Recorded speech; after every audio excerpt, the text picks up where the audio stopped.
ሰላም ዲናችሁ በያላችሁ በጥል ነገር ሰላም ነው። አሸይና አንድ ያላችሁ ሞኝላችኋለሁ። ቤተሰቦች ስትገቡ እንደልማዳችን ላይክ እና ሼር እያደረጋችሁ ሐሳቦቻችሁን ለብዙዎች አካፍሉ። ለዚህም ከልቤ አመሰግናችኋለሁ። ካንዶስ አላችሁ እንግዲህ ልፋታችን ድካማችን ፍሬ እያፈራ ነው። ፍኖተ ጽድቅ እንግዲህ በኢትዮጵያ ኦርቶዶክስ ቤተክርስቲያን ቅዱስ ሲኖዶስ ውሳኔ እንዲታገድ ደብዳቤ ተሰጥቷል። እንግዲህ ደጋግመን የጮኸው ለዚህ ነው። ኦሮባካችሁ ጳጳሳት እዛ አዳራሽ አትሂዱ፣ የግለሰብ ንብረት ነው። ኮድ ሁለት የሆነች ቤተክርስቲያን የለችም። ቤተክርስቲያን የመንፈስ ቅዱስ ነች። ሮቶ ፋብሪካ ውስጥ ምን ልትሰሩ ነው ጳጳሶች የምትሄዱ እንላለን። አንተ ዝም በል አባተች አትናገር፣ እናንተ ዝም በሉ። እኛም ይሰራን አሻጥሩ እናውቃለን። ለዛ ነው ሮቶ ፋብሪካ ጳጳሳት ምን ሊሄዱ ነው የሚሰሩት? ግሸን ማርያም አይደለም፣ ጻድቃኔ ማርያም አይደለም፣ አክሱም ጽዮን አይደለም። ሰውየው በጎን በኩል ሮቶ ያመርታል፣ በጎን በኩል ትልቅ አዳራሽና መድረክ ሰርቶ ደግሞ ይሄ እንደ ቤተክርስቲያን ታቦት አለ እንደ ለመሆኑ እዛ ለመሆኑ የአቶ ጸጋዬ ሮቶ ፋብሪካ ውስጥ ታቦት አለ የለም? እስቲ ንገሩን። ምን ብላችሁ ነው የምትሄዱት? እዛ ቤተክርስቲያን ብላችሁ ነው የምትሄዱት? የስብሰባ አዳራሽ ብላችሁ ነው የምትሄዱት? የጉባኤ አዳራሽ ብላችሁ ምን ልትሰሩ ነው? ግለሰብ ቤት ውስጥ የምትሄዱ? እነ መንሱር ጀማል መድረክ ላይ ቆመ እየመሰከሩለት ነው ፍኖተ ጽድቅ። መንሱር ጀማልና ቤተክርስቲያን ምንድን ነው የሚያገናኛቸው? እነ ሚኪ ማይኮ የሚሄዱ የሚያመሰግኑት የሚመሰክሩለት ነው ፍኖተ ጽድቅ። ምንድን ነው ግንኙነታቸው? አቶ ጸጋዬና እነ መንሱር እነ ሚኪ ማይኮ ምንድን ነው ግንኙነታቸው? ምንድን ነው? የጃራ ሚስት ታውቃላችሁ። እንግዲህ ጃራ ራሱ ሲናገር ቀደም ብሎ ለረጅም ዓመታት ጓደኛ እንደነበረ ይታወቃል። እንግዲህ የሚታወቁትም በቤተክርስቲያንም በፕሮቴስታንት ቤተክርስቲያንም አብረው የተወሰኑ እንደሚያገለግሉ የነበረም ተናግራል። እንግዲህ እቺ ልጅ ቀደም ብላ የጴንጤ ሃይማኖት ተከታይ ነች። እንደገና ፍኖተ ጽድቅ ላይ ትዘምራለች። እንግዲህ ጴንጤ መጥቶ ይዘምራል፣ ጳጳስም ሄዶ ይቆድሳል። እዛ ቦታ ላይ ድብልቅልቅ የወጣ ጉዳይ ነው። ምንድን ነው? ቅዳሴ ነው ያለው፣ ውዳሴ ነው ያለው፣ አዳራሽ ነው፣ ቤተክርስቲያን ነው፣ ምንም አይታወቅም። እኛ ግን የዝንብ ጠንጋራ እናውቃለን። የዓለምን ተንኮልና ሴራ ነው ምንጥንጥነው ነው ያለው ያልኩት እኮ ቀደም ብለን እኮ ነው። ኧረ ተው ግድ የለም ለዚህ ለሀብታም አታሸርክዱ፣ ኧረ እባካችሁ ስለ እግዚአብሔር አሉ። አሁን ዛሬ አገዱ። ለምን እስከ ዛሬ ቀደም ብለን እየተናገርን ይሄ ሰው ከአንድም ሁለት ጊዜ ታድሶ ነው ተገኝቷል። ከአንድም ሁለት ጊዜ በቃ ቤተክርስቲያን በድያለሁ እኔ እኮ በሚሊዮን የሚቆጠር ገንዘብ እኮ አወጣሁ ሲል ያው መቼም ታውቃላችሁ ያለንበትን ጉዳይ ታውቃላችሁ። እኔ አለላችሁ በቃ ይቁር ይባባል። በቃ ይቁር ለእግዚአብሔር ተባለ። ባለማወቅ የሚሰራ ችግር የለም። ቤተክርስቲያን እያንዳንዱ ቤተክርስቲያን ውስጥ የሚያጠፋ ሁሉ አውቆ አጥፌ ነው። አቡነ ገብርኤል አትደንግጡ ያሉት ለምንድን ነው? አትደንግጡ አይዛቸው እሺ እኮ ነው ያሉን። አንደነግጥም። ምን ጠብቀውን ነው የተናገሩት? ከዚህ በላይ ጠብቀው ነበር። አሁን አረገ። እኔ አልደነገጥኩም፣ በግሌ አልደነገጥኩም። ዘንዶም ብሉ ውሻም ብሉ ስትሉንም አልደነገጥኩም። እኔ አቡነ በርናባስ ውሻውም አንበሳውም ነብሩም ያገኛችሁት ብትበሉ ክርስቶስ ከተወለደ ወዲህ ሁሉ ቅዱስ ነው ያሉት። ቤተክርስቲያን መልስ ሰጣል? አትሰጡም። አሁንም አትሰጡም ነው መላጫለት። አሁን ውሻ ይበላል ክርስቲያን? እስቲ ንገረኝ። ሁሉ ነገር ተቀድሳል ማለት ምን ማለት ነው? መልስ የሌለው ጥያቄ። ስለዚህ አቡነ ገብርኤል ትናንትና አይዟችሁ እሺ አትደንግጡ አለው። አንደነግጥም። ገና ከዚህ በላይ እንጠብቃለን እኮ እናንተ። ገና ቤተክርስቲያን ከፊት ለፊቷ ብዙ ፈተና አለ። እኛ እናውቃለን። ይሄን ምን እንደተደገሰላት እኛ እናውቃለን። እንኳን እናንተ ኮርታ በእውቀት የመጠቁት እና አሜሪካና እና አውሮፓ ምን አሻጥር በአፍሪካ ላይ በኢትዮጵያ ላይ እንደሚሰሩ እንደሚያሻጥሩ እኛ እናውቃለን። አሻጥሮን።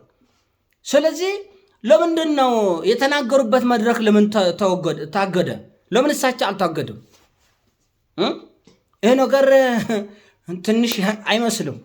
ምክንያቱም ይህን ጉዳይ የተናገሩት ዋናው አባት ግለሰብ እያለው ተቋሙ ነው። ተቋሙ አንድ ጊዜ በአሻጥር የቦካ ነው።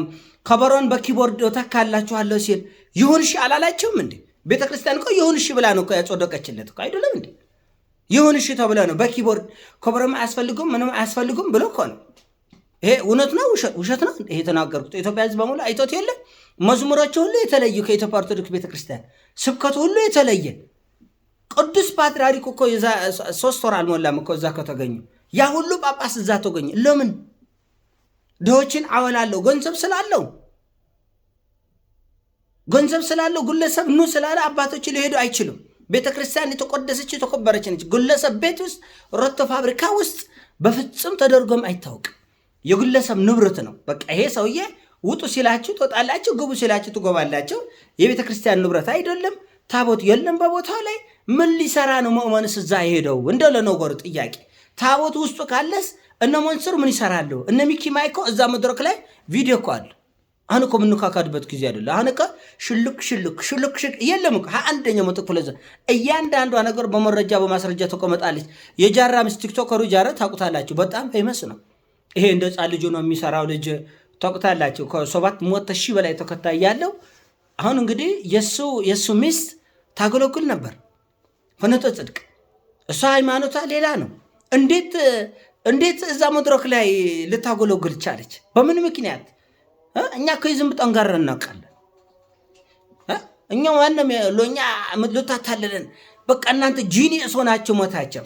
አሁንም ሌላ ጉዳይ አለ። የኔ ጌታ ይቁርታ ምናምን ሌላ ጉዳይ አለ። ገና ከፊት ይጠብቃታል ቤተክርስቲያን። ግን ያው የሚጠብቃት ደግሞ ስጋዊ ደማዊ ስላልሆነ መለኮት ስለሆነ ሰይፍ በእጃቸው የታጠቁ ቅዱሳን መላእክት ስለሆነ አፈር የሆነ ሰው ቤተክርስቲያንን ሊያናውጣት አይችልም። ይሄን አውቃለሁ። ግን ፈተና ግን በሰይጣን ግን የተደገሰላት እንዳለ ግን እናውቃለን። ምን እያሰባችን እንደሆነ እናውቃለን። አሁንም ቢሆን በኖ ብረሳዊ ረስ በኩል ምን እየተደጎሰ እንደሆነው በእነ አቡነ ወርገር በኩል እኛ እናውቃለን። መነጋገር አያስፈልገንም። ጊዜ ገልጧል እኮ ምንም ችግር የለም። ከፖለቲከኛው በላይ በአሻጥር ተወጥራችሁ ልትፈነዱ ብላችኋል አይደለም? ከፖለቲከኛው በላይ በእውነቱ ነው የምላችሁ እጅግ በጣም ለመናገር የሚከብዱ ውስብስብ ችግሮች አሉ ቤተክርስቲያን። ውስብስብ ችግሮች አሉ። ይህን ሁሉ የሚፈጥሩት እነማን ናቸው? ባለ ቪኤቶች ናቸው። ይህን ሁሉ የሚፈጥሩት እነማን ናቸው? ባለ 100,000 ደሞዝተኞች ናቸው። ይህን ሁሉ ችግር የሚፈጥሩት እነማን ናቸው?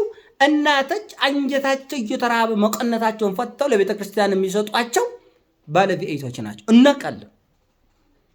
ደግሞ እንገናኛለን መንገድ ላይ እና ምንም አትፍሩ፣ እናንተም አትደንግጥም አለ ጉዳዩ ከፊት ስላለ ምን እንዳሰባቸው አሁን አቡነ ገብርኤል ይሄ ጠፍታቸው ነው። አሁን እመቤታችን ቤዛዊተ ዓለም አትባልም። ጠፍታቸው የአፍ ወለምታ የትምህርት ጉድለት ያለው ሰው እንዴት እዚህ ደረጃ መጣ? ነገሩ በጉልበት ለካ ይመጣል። እንዴት መጣ አላልክም? ምንኝ ነው ግን እኔ እንዴት እንደመጣማ ወሊሰት መስክራ ማሽላ እያረረ ይስቃላል። ኤኒዌይስ መንገዳችን ጨርቅ ያርጉላችሁ። ከኛ አይደለም የምትጣሉ ሰማይን ምድሩን ሰማይን ያለ ምሰሶ ያቆመ አምላክ ጋር ስለሆነ ሰማይ ምድሩን በእጅ አዛ አምላክ ጋር ስለሆነ የምትጋጨት እኛ ምንም አያሳስበን። እቺ ይቅርታ ግን መፈጋገሪያ ባትን ጥሩ ነው። አንዳንድ ሰው በግለሰብ ደረጃ እኔ ብዙ ቦታ ማየው ይቅርታን መዶለያ፣ መፎገሪያ፣ ማታለያ፣ ቀን ማለፊያ፣ መሻገሪያ አድርገዋቸው የምትወስዱ ሰዎች አላቸው። እንደዛ አይደለም፣ ስህተት ነው። ይቅርታ ሰውን የምታመኙበት የምታቄሉበት አይደለም። ይቅርታ በፍጹም ልብ ይቅርታ ብለህ በጎ በቀናውን መንገድ የምትመርጥበት ነው እንጂ ማዘናጊያ አይደለም። እነማን ማዘናጊያ እንደምታደርጉት እኛ ነቀል። ኤኒዌይስ ወደፊት የምናየው ነው የሚሆነው።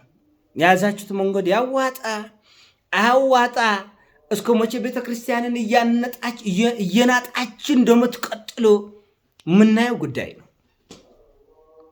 እንደ ቆንዳንበር እንዲህ እያላችሁ መሆኑ የምታተራማመሰው ይጎባናል። እና ችግር የለውም። አሁን እኔ ሎዚም ሎዛ ብዙም ንግግር አያስፈልገንም።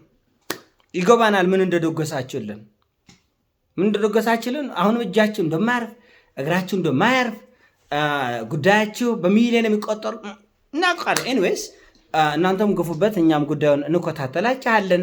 ቤተክርስቲያን ግን አሁንም ነገሮችም በጣም በለሰለሰ መንገድ ለማየት የምትሄድበት መንገድ አደገኛ ነው። ይሄ ፍኖተ ጽድቅ ዝም ብሎ ተራ አዳራሽ የሚመስላችሁ አላችሁ። በፍጹም እጅግ በጣም እጁ ረጅም ነው። የኔ ጌታ ባለገንዘብ ነው። ባለገንዘብ ደግሞ አቅማችሁ የት እስኬት እንደሆነ እናውቃችኋለን። ስለዚህ ፍኖተ ጽድቅ እነ መንሱር ጀማልን ይዘው እነ ሚኪ ማይኮን ይዘው ታላቅነቱንና ቅዱስነትን የሚመሰክሩ እናተ ጸጋዬ በአደባባይ እኮ ነው። ምን ያስፈልጋል? ከበሮውን በኪቦርድ በቆላሉ እንዲህ እያለ ትክሸው እኔ ለቤተ ክርስቲያን እኔ እንደ እናጣችን እንደማን መጫጫ እንደነረም እንደናጣችን ይህን እስቲ ለክፉ ብሎ ደግሞ ምናየው ይሆናል። ሁሉንም በጊዜ ሂደት ምናየው ይሆናል። በጣም የሚገርም ነው። በጣም አንገት የሚያስደፋ በጣም የሚያሳፍር በጣም ውስብስብ ችግሮች አሉ። እስቲ እናያቸዋለን በጋራ እናያቸው። ይሄን ሀሳብ ነው። ሲሞቻችን ላይ ካርግ ሼር አድርገን ወዳቻለሁ። ፒስ